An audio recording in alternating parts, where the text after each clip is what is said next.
اعوذ باللہ من الشیطان الرجیم بسم اللہ الرحمن الرحیم وَهُوَ الَّذِي جَعَلَكُمْ خَلَائِفَ الْأَرْضِ وَرَفَعَ بَعْضَكُمْ فَوْقَ بَعْضٍ دَرَجَاتٍ لِيَبْلُوَكُمْ فِيمَا آتَاكُمْ إِنَّ رَبَّكَ سَرِيعُ الْعِقَابِ وَإِنَّهُ لَغَفُورٌ رَحِيم۔ دیکھیں، دنیا کی زندگی میں یہ ہمارا روز کا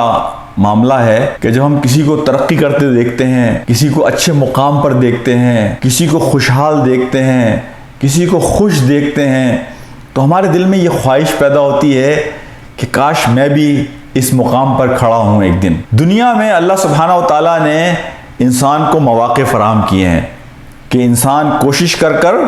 اس مقام پر پہنچ سکتا ہے جہاں کی وہ حسرت کر رہا ہے، جہاں کی وہ خواہش کر رہا ہے۔ اس دنیا کی بعد جو زندگی آئے گی، جس کو اللہ سبحانہ و تعالیٰ نے یوم حسرہ بھی کہا ہے، حسرت کا دن۔ دنیا میں اگر ہم حسرت پیدا کرتے ہیں کسی سے مقابلے کی، تو وہ ہم پوری کر سکتے ہیں اپنی کوشش اور جد و جہد کے نتیجے میں، لیکن اس دنیا میں حسرت کرنے کا فائدہ نہیں ہوگا۔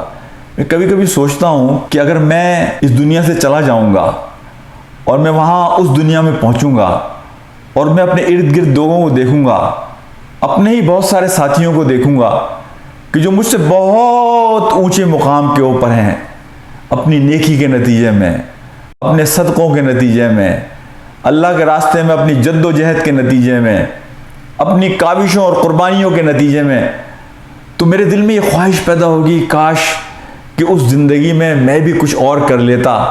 کہ جس کے نتیجے میں آج میں بھی اس مقام پر پہنچتا۔ حضرت ابو ہریرہ رضی اللہ تعالیٰ عنہ ایک مرتبہ ایک قبر کے پاس سے گزر رہے تھے، تو اپنی سواری سے اترے اور 2 رکعت نفل پڑھی۔ لوگوں نے پوچھا یہ آپ نے کیا کیا؟ تو آپ نے کہا کہ مرنے والے کی قبر میں سب سے بڑی خواہش یہ ہوتی ہے کہ اسے 2 رکعت نماز پڑھنے کا موقع مل جائے۔ تو وہ تو خواہش کر رہا ہے اور مجھے اللہ نے آج موقع دیا ہے۔ میں بے شمار لوگوں کو جانتا ہوں جن کے بارے میں سنتا ہوں کہ ان کی خواہش تھی کہ وہ اللہ کے راستے میں کچھ کرتے، ان کی خواہش تھی کہ وہ اپنے مال کا ایک حصہ اللہ کے راستے میں خرچ کر دیتے، لیکن ہم کمزور لوگ ہیں، ہم پوسٹ پون کرتے ہیں، کل کر لیں گے، پرسوں کر لیں گے۔ بے شمار لوگوں کو میں جانتا ہوں کہ جو خواہش رکھتے تھے لیکن وہ اس پر عمل نہ کر سکے اور دنیا سے رخصت ہو گئے۔ اور میں ایسے لوگوں کو بھی جانتا ہوں کہ جنہوں نے خواہش کا اظہار کیا کہ میری تو ایک ہی بچی ہے، میرا تو ایک ہی بچہ ہے، اور میں یہ چاہتا ہوں کہ یہ مال میں اللہ کے راستے میں خرچ کروں، لیکن وہ کرنے سے پہلے دنیا سے رخصت ہو گئے، اور میں نے اپنی آنکھوں سے دیکھا کہ وہ مال کہ جو نہ وہ اپنے لیے استعمال کر سکے، نہ وہ مال ان کی اولاد کے کام آیا، اور وہ مال دنیا والے لوٹ کے لے گئے۔ تو میں آج آپ کو ایک یاد دہانی کراتا ہوں کہ دیکھیں، اللہ سبحانہ و تعالیٰ نے سورہ انعام کی جو آیت میں نے آپ کے سامنے پڑھی ہے، اللہ نے ہم میں سے ہر فرد کو ایکول اپرچونٹی دی ہے نیکی حاصل کرنے کی، ایکول اپرچونٹی دی ہے جنت کے اعلیٰ درجے حاصل کرنے کی۔ ایسا نہیں کہ اللہ نے امیروں کو ایک موقع دے دیا تو غریبوں کو موقع نہیں دیا۔ میرے اپنے دائرے میں،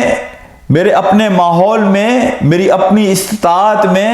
میرے اپنے سرکل میں، میرے اپنے ڈومین میں اللہ نے وہ سارے مواقع میرے لیے رکھے ہیں کہ جن مواقعوں کو اختیار کر کے، جن چانسز کو اڈاپٹ کر کے میں جنت کے اعلیٰ ترین درجے حاصل کر سکتا ہوں۔ یہ مواقع اللہ نے ایک بلینئر کے لیے بھی رکھے ہیں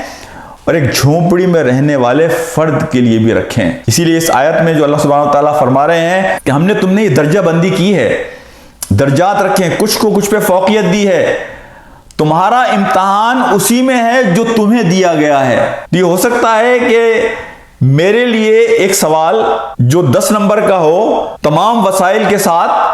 ہو سکتا ہے کہ غریب آدمی کے لیے وہ سوال 100 نمبر کا ہو۔ تو اللہ نے ایکول اپرچونٹی دی ہے۔ اللہ سے اس دن کوئی فرد یہ شکایت نہیں کر سکے گا کہ یا اللہ تو نے مجھے تو موقع نہیں دیا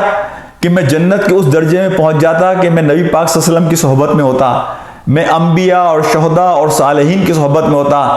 ایسا ہرگز نہیں ہے۔ تو اس غلط فہمی کو دور کیجئے۔ اللہ نے آپ کے اختیار میں، آپ کے دائرے میں، آپ کی استطاعت کے اندر وہ تمام مواقع رکھے ہیں جنہیں اختیار کر کر آج ہم جنت کے اعلیٰ ترین درجے حاصل کر سکتے ہیں۔ میری صرف ایک عرض ہے، اور وہ میں اپنے آپ سے بھی کہتا ہوں اور آپ سے بھی کہتا ہوں جلدی کیجئے، دیر نہ کیجئے۔ دیکھیں آج موقع ہے، شاید کل موقع نہ مل سکے۔ آج جو میں کر سکتا ہوں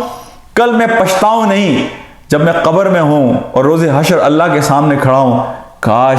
کہ میں یہ کام کر لیتا، کاش میں چند نیکیاں اور کر لیتا، کاش میں صدقہ و خیرات میں سبقت لے جاتا، کاش جو مجھے مواقع ملے تھے ان مواقع سے میں فائدہ اٹھا لیتا۔